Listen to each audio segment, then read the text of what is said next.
It's time for the Buffalo Plus podcast. Allen again rolls on the move, lets it fly. Oh, Diggs! Oh, what a catch! Hey, everybody, welcome back to the Buffalo Plus YouTube channel. Mike Catalano along with Dan Fates. Please make sure to like, comment, and subscribe. Jenna's on vacation. Much needed, much warranted. She will be back next week. Don't worry about that. But Dan and I holding down the fort while she's gone. She hates having days off, doesn't she? Miserable. She just hates vacations. She's not a fan. Yeah. We are hoping she's coming back. That's a good point. Would be the issue. All right. A lot's been going on with this Bills team over this past few weeks. We've had the draft that we've talked about, and you can check out all those videos right here on the YouTube channel. Free agency, it continues, right? This is a long-term plan here. Everybody focuses on those first few days. That's only a small part of it. And then what's coming up beyond that? We're going to talk about that. We're going to talk about matchups, what they're attempting to do with this offense, and maybe, Dan, a little bit with the defense. But let's start with the overall plan. What do you think Beane's plan was, and do you believe he's executing it right now? Well, I think his plan was in a few different areas. I think offensively, he wanted to add speed. That is something that he has always been high on and has always called it their fastball. So I'm okay with that. And then sticking on the offense, I think they wanted to get more physical. And for the longest time, it was a whole lot of talk, but not the pieces to execute their plan of being a physical style of running team and things like that. So adding Damian Harris, adding Latavius Murray, drafting Osiris Torrance, I think all of those things make them more physical up front. So yeah. I like those moves. I'm still a little uncertain. I know we'll get to this later. Like, what do you think of what needs to still be done? I think there are still some pieces that need to be done, especially on the defensive side. But for the most part, okay. I think on the offense, I think he checked some of the boxes going into this offseason he really wanted to. I think this was an offseason to, I won't say reset. I certainly won't say rebuild. You got Josh Allen. You have Stephon Diggs. You have elite players on this team. Correct. This is a team that thinks they can win it all, and they should think that way. They have been a contender. They've been a division champ. They've been a playoff team. But when I say reset, I mean they're actually going to get comp picks, a big comp pick, in free agency, because they gave up a big piece, certainly in terms of money, with Tremaine Edmonds. And Beane talked a little bit about that this week. And then they have gone the route of retain your own on defense, get some pieces on offense. But I've said this before here. I love the one-year deals for this team. There is no reason to commit long-term to guys. I think this is a mindset. And a lot of good teams do this. The Patriots have done it for years. The Eagles have done it for years. The Chiefs have done it with players. You bring players in who can prove to you, you can prove something to them. Maybe they're just 1 year holdover guys. Maybe they're guys you bring back. But I like it. I like it for this team, and they need it. It's sort of a transition, Dan, to they still have a lot of vets, to eventually replacing them with young players who can step in. But I like the idea of it. Like I said, I think he crossed a lot of the boxes. Signing Deontay Hardy adds that element of speed, and he's that rack guy on offense. So, like, there were some needs that I think Beane wasn't oblivious to, obviously, and he checked some of the boxes. Like I said, the running back, I said the wide receiver position, and being more physical. I still have some concerns, and this is, kind of going off of your question of what is his plan been. I think he's got caught a little bit with his pants down with the middle linebacker. Like, it just seems like he doesn't have – you talked about a transition plan. I don't know if there's a transition plan yet as we record this right now on May 4th at the middle linebacker position, because they didn't draft one. They brought back some guys that I think they'd be okay with starting, and they didn't make that signing of that bridge middle linebacker like I thought they would. So it seems like he's kind of caught a little bit in between. And hearing him talk after the draft, he kind of said that too. Like, they're all four of them are going to get a chance. And it's like, if that's where you're going, I don't think that that's where he wanted to be, but that's where he has found himself. maybe there's a systematic change in the defense, which is fine, which I think they're going to see on offense. Like they talk about changing personnel and the way they run their offense. Maybe they're going away from the big linebacker into smaller, speedier, faster linebackers. That could also be it. But right now, it just seems like that middle linebacker position is a little bit in flux of a transition. All right. So I had an issue with the Damian Williams draft pick because I looked at him and thought, yeah, Dorian. What are you, or Dorian Williams, what are you getting here? What type of player are you getting here? Look, he's certainly respected around. He certainly was a big time player in college, good tackler, all those things. But you're talking about a guy, like Tremaine Edmonds, a physical freak there playing that position. But Bean was on, I think it was Green Light with Chris Long. Yep. And he was talking about Tremaine, and he mentioned all those physical traits. But he did talk about the things or referenced the things that maybe weren't as easy for him, being a 6'5", rangy, great athlete, long wingspan, all those kind of things. And he did talk about, matchups. And that's what I wanted to get to. The idea of matchups where you go for faster, quicker, more coverage guys. My thought is, when I look at their defense, Sean McDermott has a vision. I think that's why he's taken over calling the plays. I'm not saying this works. I'm saying as you go from nearly every snap on the field, Tremaine Edmonds is there, that middle linebacker, to could we see him in that role? Could we see sometimes it's Tyrell Dodson, AJ Klein? Correct. I mean, I know. Could you, how about Rapp playing that spot on occasion on third downs, or you bring a sixth defensive back basically, and you play with one linebacker? I guess I look at it and say the game has changed. Think of it in the NBA where you go small ball 5 and you go, hey, we got to guard guys on the perimeter. This ain't, old school where we got to, clog the middle. I wonder philosophically and financially, not paying Tremaine, is where they are with this. And that's the plan. They got a bunch of guys out there and they'll see how it mixes together. That's just the only thing. And like I said, if they make a fundamental change at the position in the system of their defense, that's fine. But we all kind of thought Jack Campbell was a perfect fit because he was like a Tremaine Edmonds. So that is just the only thing where if there's a new plan, that's fine. And he doesn't have to tell us. He doesn't have to tell anybody in the media. He doesn't have to do any of that stuff. But if you're looking at what they've done and what maybe they still need to get done, in my opinion, I still think the middle linebacker position can be improved. Yeah. And I agree. I was just looking at middle linebackers that are still in the free agent market because, as we saw with, I did a video on Poona Ford, not Poona Williams, it's Poona Ford, and the fact that he, to me, is just a perfect fit. And he's another guy that wanted to.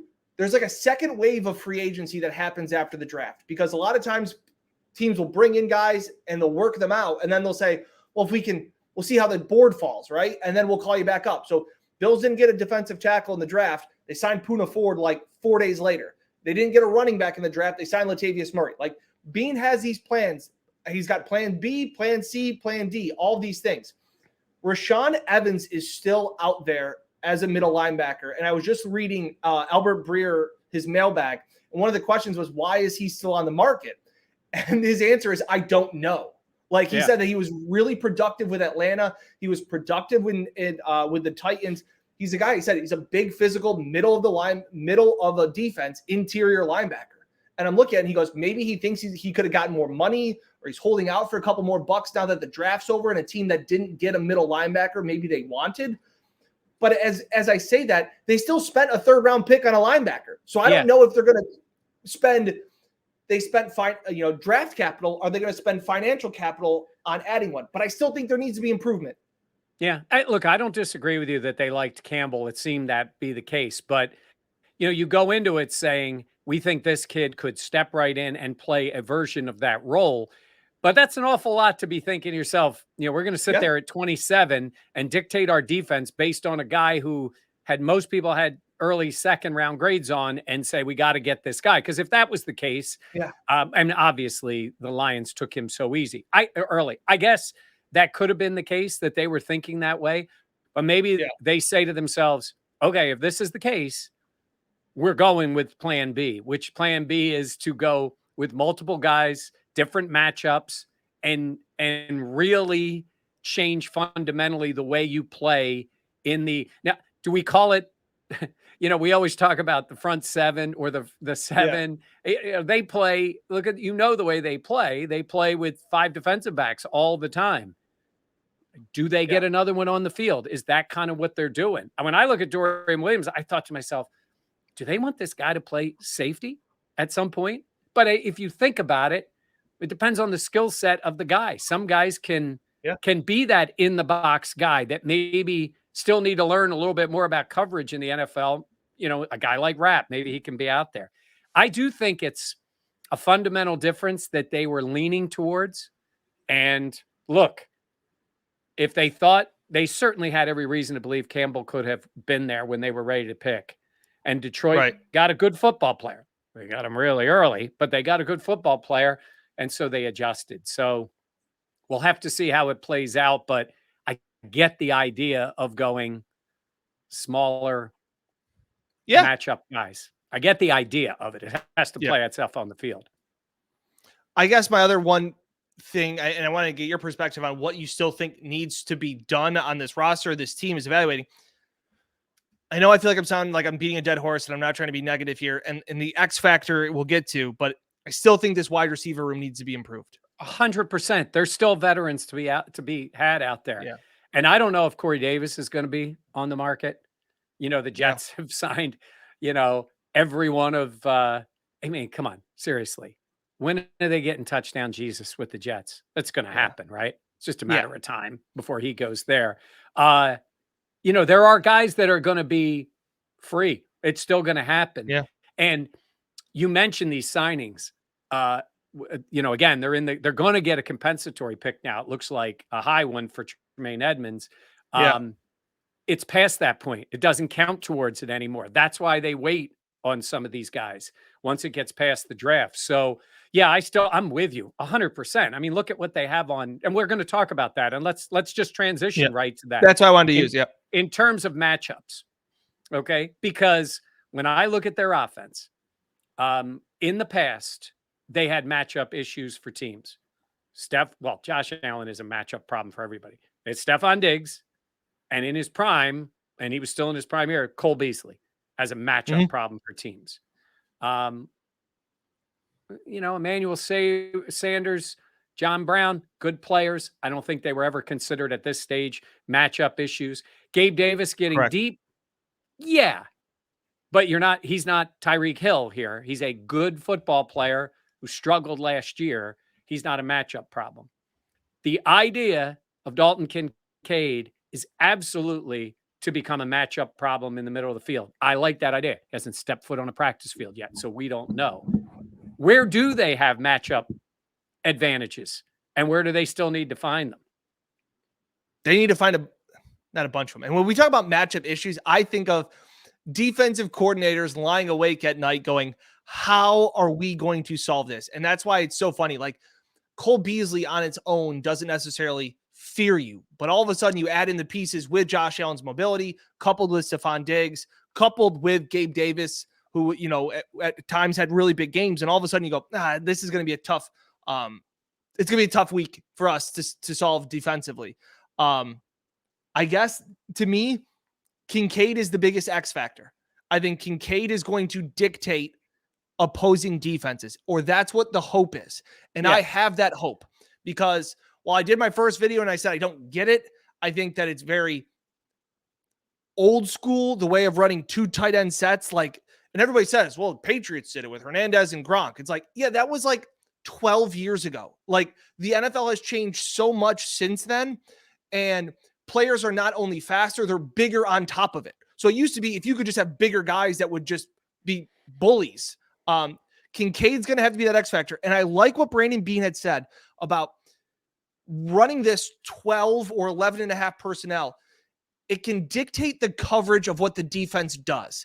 And it will give you an idea of what defense they're running. And you're kind of pushing the tempo and you're pushing the narrative of what you want the defense to do. Yeah. And remember, Mike, I used to talk about it. It's going, oh, well, the defense does this, so we got to change that. And it was like, stop. You're Josh Allen in the Bills offense. You do whatever, the defense has to make the adjustment. And if this is what it can be, I like that thought of Dalton Kincaid being that you want to line him up in line and line him up at the end line of scrimmage. That's going to be tough for a defense, for a linebacker. If you want to line him up outside, man, then you're either pulling that linebacker out or you're getting softer boxes because a corner now is going to have to cover him. So I like that. I think that will simplify some things for my boy Ken. I'm hoping that will make some things easier for my man Ken to find some easier plays and give Josh some of those gimmies. But I think it all is dictated around Dalton Kincaid to really push these mismatches, because besides that, Mike, it's just Steph. Yeah, and I think Kincaid can become that, right? You're going to have to prove it to teams, right? I mean, Dawson Knox is a good football player that has made plays for them. Mhm. He's not a matchup issue. He's a good player, solid player. He'll be on the field. Yep. I think the snaps still, no matter what, it's Knox and Kincaid. But I do think their idea is both can be on the field at the same time, to your point. And your point about the mismatch is the way he runs and where he runs his routes. I mean, he can own the middle of the field. It's a big target. He can be available. He does seem, when you watch him, and again, it's against college defenses and it's a different world that they're playing in, but he does seem to be that guy that can find those areas, and being compared him to Beasley with that skill. And that's a big skill. And it takes a time. You know, it doesn't mean week one that this is what it's going to be, but this is what you want to build towards. And I think, you know, does that open it up for everybody else? Well, that's certainly the hope. And then the other part is, you said it, to be a more physical team. I don't think there is a running back that scares anybody. They didn't draft Bijan Robinson here, but if you can run it more effectively, and teams at least have to respect that you can put it on the ground with somebody other than Josh Allen, and you can hurt somebody with your run game. You know, look at the Chiefs with Pacheco. Like, he is effective in the run game and in the pass game. And you've got Damian Harris. Latavius Murray is still big and physical. I don't know what kind of role he's going to have on a cheap one-year deal. And you did draft James Cook for that. Again, we're not rehashing this. They're not a, quote, running team. But give the other team something else to worry about. And look, will this help Dorsey? You would hope so, right? Middle of the field, run game, more physical presence, help Gabe be who Gabe is. And then you start, you know, you look at the other guys, Sherfield and Shakir. I don't know what Khalil Shakir is going to be in year two. No I idea. like a lot about the way he moves on the field. I think he is a smooth player. I think he's a guy who can help you. I don't know how many snaps he's going to get this year, but in that role of, what would we say, fourth wide receiver for them? Yeah. Right. That's the issue. Is right now, I think he's the third. And that's what scares me a little bit about that wide receiver room. To your point about the Chiefs and how Pacheco is just enough to keep defenses honest. There are a lot of people in the mentions, in the comments, being like, Kincaid's like Kelsey. He's like Travis Kelsey. And it's like, okay, like, let's just pump the brakes real quick. Like, Mike, like you said, like, he's never had an NFL helmet on, and you're talking about maybe the greatest passing tight end in the history of the NFL. But the Chiefs' offense is dictated off the coverages that they get from covering Travis Kelsey, or the lack thereof, because nobody can seemingly cover him. So if you want to try, and like, let's say right now he's the hope is he's a poor man's Travis Kelsey, because that still means he's a really damn good tight end. And it's almost like, I remember when Dawson was playing really well, it was Diggs getting help from it and vice versa. And I think they need to find that again. Was that Dawson had joked around about that Dawson should get some of Diggs's money because he was playing well and that was opening stuff up for Steph. And Steph was saying how Dawson was just playing so well. And like, I want to see that again, because like you said, Mike, how many times was it Josh just make magic happen? And it was too much. So to get easier things, sometimes a duo is enough. And whoever that Batman or Robin or whoever you want to call it, they just need some of that to feed off one another in big plays where you can go with one another. Like I said, Mike, you make a great point. I never thought we would talk about Cole Beasley as much as we did, but man, was he a safety blanket. And then when the safety blanket got covered, then you could hit the home run with Gabe, or then you found Steph. When we talk about playing like Kelsey, there's nothing wrong with saying that the person plays the game in a similar way, finds seams, good route runner, can take off with the ball, not a burner, but makes all the catches, can run the full route tree, all those things, right? This is the way the guy plays. I mean, you guys laugh. I'm going to say he plays a lot like Zach Ertz is the way he plays. You'd take Zach Ertz as a pass catcher in his prime, middle of the field, controls the middle of the field. Kelsey is an extreme, but I remember when Beasley came back, when they signed him, and we got a chance to talk to him about the way he plays, and Josh mentioned it. There are guys who just have that feel. And that's what, Beasley was always open. He can't run anymore. He was always open, right? And for whatever reason, Kelsey, think about when you think of Travis Kelsey catching passes, how often do you think of him catching a contested ball? Rarely.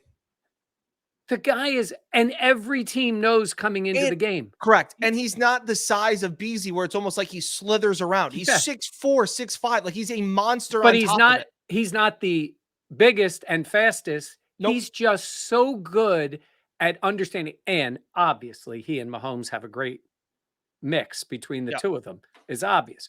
So when you say that kind of player, yeah, that's good. They also have Diggs on the outside, who's better than any individual receiver the Chiefs have. I mean, it's the idea of getting that type of player. And again, here we are talking about it now. We're a long way off. I'm with you.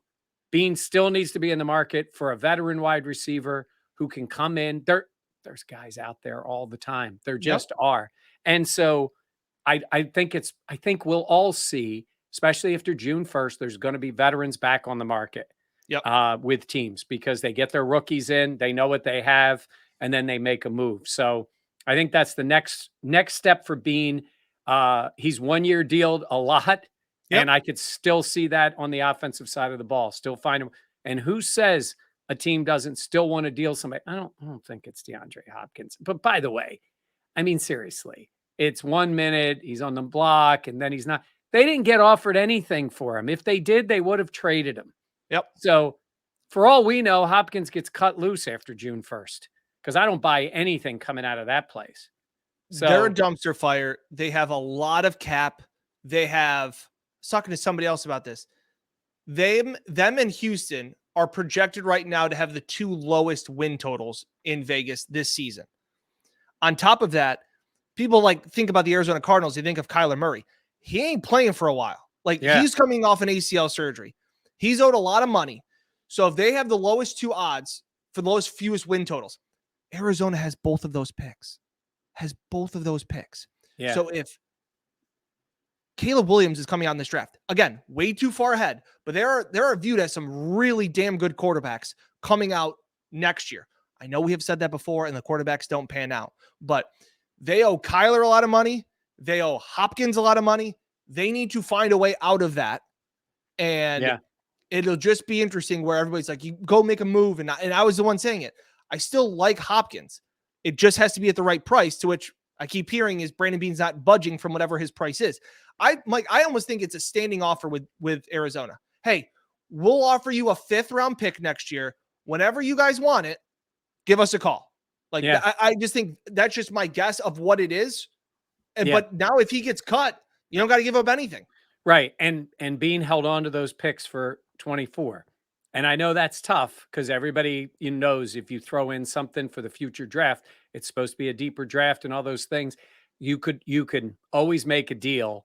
You can also do a deal that is a pick that could vary based on how much the guy plays. And it doesn't even have to be DeAndre Hopkins. He's just the name that everybody has talked about. So that gets us to the last subject I wanted to talk about was between now and then. We've talked about them still on the look for players. They're not close yet to the 90-man roster. There's more guys coming in. It's what they're going to do. And always keep in mind, it's a 70-man roster during the year by the time you're done with the practice squad and everybody else too. So things that we're going to be looking for. The schedule's coming out on the 11th. Looks like that Thursday, the 11th. But I think we're going to hear about London. There's already some whispers about London. What are we hearing? First week in October? Yeah, October 8th, right, Mike? Yeah, at least that's been, because people have been looking at what's out there at the Tottenham Hotspur Stadium. I guess that's interesting. We all know it's going to be somewhere in the beginning of October, and we know they're playing in London. It's just a matter of who they play and also. But when that schedule comes out, it's going to be really interesting. Let me ask you this. Do you think there's any change in the way the Bills are perceived by the league and by the networks when the schedule comes out? Not at all. Not at all. I still think that the holy trinity is still Mahomes, Burrow, and Allen of clicks. Now the Eagles are probably up there too. Now with Jalen Hurts, making as much money as his contract and things like that. But I still think that Josh Allen moves the needle, Joe Burrow moves the needle, and Patrick Mahomes move the needle. They just all happen to be. And I think now a Jets game has to be a primetime game. It wasn't before. Think about it. How many times have we gone to the Meadowlands or had the Jets here and it's 1 o'clock on a Sunday? That ain't happening this year. There's certainly at least one of them is going to be prime time. Could be the first week of the year for all we know. Think about it though. They also play the NFC East. You have Bills, Giants, Bills, Eagles, Bills, Cowboys, and Washington. I know, but those are teams that live on the prime time. Yep. And playoff teams. So you've got that element. The division is primetime games. They play the Chiefs. They play the Chargers, right? So when you look at, and they got a game in London, which will be, it'll be a morning game here, I guess, right? By the time they play that one. So the schedule is. Do you have a dream pick for who they play week 1? Well, I'm actually kind of hoping it's not. Well, I don't think it's the Chiefs because I don't think they're putting them back in that game again. Correct. And I don't really think they need, if it's not the Thursday game, I mean, everybody's watching that first week anyhow. I don't think they use the Eagles early. I don't think like first week it's Bills at Eagles to open the season. I don't see that happening. But I think, honestly, I think it's Bills Jets. I think they open up with the Bills Jets too. The game I don't want it to be. I don't want it to be Bills Bengals week 1 in Cincinnati. Yeah, I don't think we're getting that. That to me would that would, I don't know. I don't want to do that week 1. I don't want that to be all the talk going back to Cincinnati. Obviously now it's a much happier story, but I don't want that to be week 1. That's just my personal opinion. And I don't want it emotionally draining week 1. I don't want to have. I think it's Jets. I think it'd be awesome. Sunday night. Yeah. I think it feels like it. The game's going to be in New York or Jersey, right? It would feel like it. They're going to have him open. By the way, how about the way that man has sacrificed Aaron Rodgers by getting, he's just said, I am going to just suck it up and spend several weeks in New York City being treated like a hero at every game I go to. Man, he is a dedicated guy, isn't he? Team guy first, isn't he? Yeah. What was he at the hockey games? He was at the Rangers? Oh, he's at the Knicks games. He's courtside. Forced to sit near Jessica Alba, which sounds terrible to sit through a whole game with that. And he did it because he is a team guy first. Totally. And he's getting he's getting all of his friends jobs too. Randall Cobb, he's coming in because he's not 97 years old. Yeah. And he's got Sauce with him. He's the cool Uncle Aaron. Hanging with the kids, right? He said he's the dad dropping off his kid at college and going to the bookstore for a new hoodie. That's who he was, showing up. Slow-mo. Everything is slow-mo. Look, he's not that slow yet. I mean, he's really good still. It's a huge upgrade for the Jets. And as we talk about it, man, the Bills schedule has virtually no duds. I mean, there's a few. Washington's a dud at the moment. There's a couple more on there, but when New England is the quote dud of the division, just because they don't have the exciting players, it's still the Patriots, but they don't. They may be tough. They may be a different team this year, but they're not, and they really aren't. If they weren't wearing Patriots uniforms, it would be that. But man, the rest of that schedule, there's very few duds in there. It's going to be a lot of fun. Yeah, it'll be another, like I said, I don't see how they don't get the max of primetime games again. Yeah. Yeah, I think there's no question. So that is coming up on the 11th.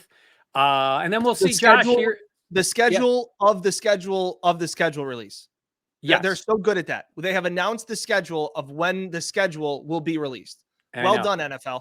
But they will announce, they always do. They will announce the Europe games. I think they do some of those games. They'll announce the opening game. They've turned that into like a week-long thing. My guess is Monday, Tuesday, you'll see, boom, it'll come out who they're playing and when. In London, you'll see who the Chiefs are playing on the opening night, the first Sunday night game, the first Monday night game, all those things. So, hey, I know a lot of people still love Sunday at 1. We'll get a few of those, but this team still ain't Sunday at 1. They are prime time. They are big. Oh, and I'm also hearing, and I don't know if it's true, that Amazon Friday game, that there was some thought that it could be the Bills, and it still could be, that it might be Eagles Giants. At least that's been, I think Peter King was saying it's really leaning towards Eagles Giants on that Friday, but we'll see. I mean, no Thanksgiving game. No Thanksgiving. I called Roger and told him. They respectfully declined. Yeah. I told Raj, I said, listen, 3 out of 4 years, it's enough. I'm gonna stay home and have turkey. Was that after you helped Bean through the draft, or was that before? Yeah, we worked on some stuff, Brandon and I did. Yeah, it's going to be fun, and we'll get ready for camp. Okay, that's going to do it for us. Remember, Jenna relaxing on her vacation. She's back next week. I mean, what are you going to do? We will hear all about it. Yes, I've seen pictures. It looks incredible. Yes. So she's having a lot of fun, but she'll be back with us, and we'll be getting you ready. We'll be reacting to the schedule. We'll be reacting to any other free agent moves. So there's plenty of video here on the Buffalo Plus YouTube channel. Make sure to like, comment, subscribe. For Dan Fates, I'm Mike Catalano. We'll see you next time on Buffalo Plus.